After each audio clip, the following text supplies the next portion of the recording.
មួយអរគ្នាយើងបានសិក្សារួចមកហើយ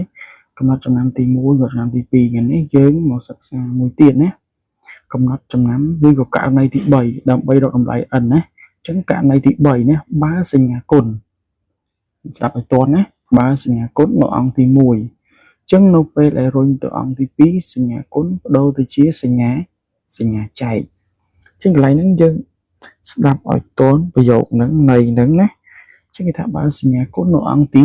1អញ្ចឹងនៅពេលដែលរុញទៅអង្គទី2នេះអញ្ចឹងសញ្ញាគុណបដូរទៅជាសញ្ញាចែកអញ្ចឹងយើងមកមើលឧទាហរណ៍យើងណា 3n ស្មើនឹង5 9ករណីកន្លែងនេះ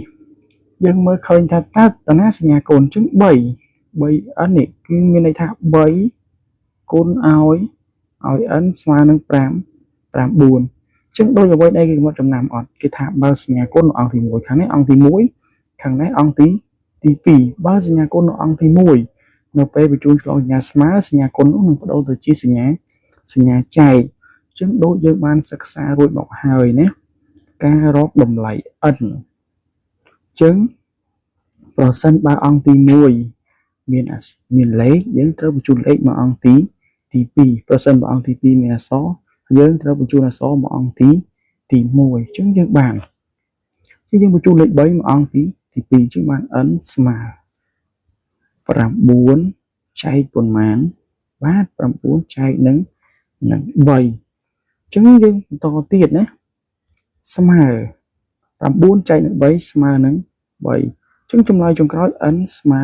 3បញ្ជាក់ហើយបញ្ជាក់ទៀតណាបងប្អូនប្រសិនបើអង្គទី1មានសញ្ញាគុណយើងបោះឆ្លងសញ្ញាស្មើគឺចែកតោះនេះហើយអង្គទី1គឺយើងបោះលេខទៅអង្គទី2យើងមិនអាចបោះអក្សរទៅអង្គទី2បានទេឲ្យតន់ទាំងអស់គ្នាណាហើយយើងអាចមើលចំណាំខាងលើឡើងវិញបាទសូមអរគុណ